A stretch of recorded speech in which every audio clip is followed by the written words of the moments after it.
moment to think about families that have more than one child. Do you notice that certain siblings share characteristics with siblings from other families based on where they lie within the family birth order? By birth order, I mean whether you're the firstborn, secondborn, thirdborn, etc. Well, certain psychologists think that there's a reason for this.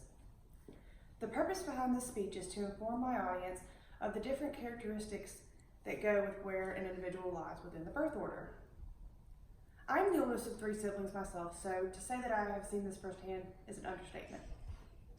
I'm sure as I list off the different characteristics, you too will have certain people come to mind.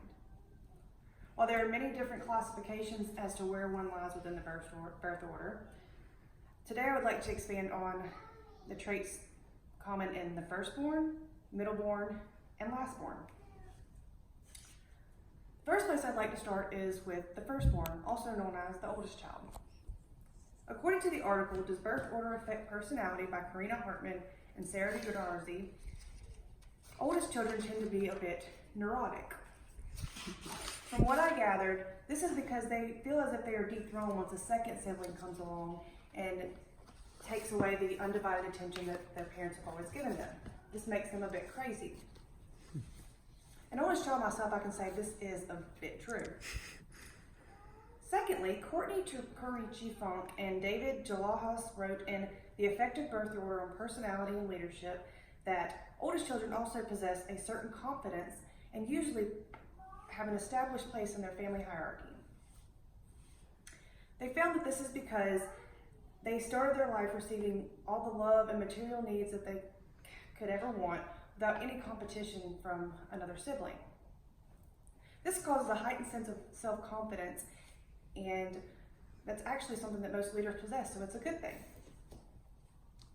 Now that we've gone over the oldest child, next I would like to go over the infamous middle child. Middle children are, just as their name suggests, right in the middle, in both characteristic and place. Catherine Solomon wrote in her article, Birth Order and Relationships, that middle children tend to declare themselves less close to their parents. This is because they usually get less attention than their other siblings. This causes them to have more value in friendship than kinship. An interesting thing in her article was a part about a study done by Frank Sulloway. The study showed that children that grew up in more chaotic environments ended up having more sexual partners at a younger age, sooner. Middle children were actually less likely to engage in this behavior because they put more value in friendship than kinship.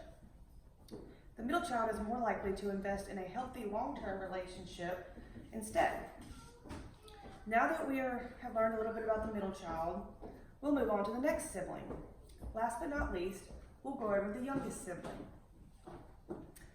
In the article, Birth Order and Educational Achievement, Cynthia Vijar explains that youngest children tend to be a bit more carefree and have a devil-may-care attitude. They tend to be pleasure-seeking and prefer recreation over responsibility. Barr theorizes this is caused by how they are raised. They are often raised in a more chaotic environment with more children around. Also, by the last child, parents tend to be a bit more relaxed, and the child often takes on that trait. According to Bahar, youngest children tend to also be very extroverted compared to oldest children who are introverted, usually. They are very socialized and good at getting what they want. This is because they're used to getting coddled by their other siblings and are always striving for their attention. They also tend to usually be the social butterflies of the family. In conclusion, I would like to reiterate that the purpose of this speech was to go over the different characteristics that go along with where one lies within their birth order.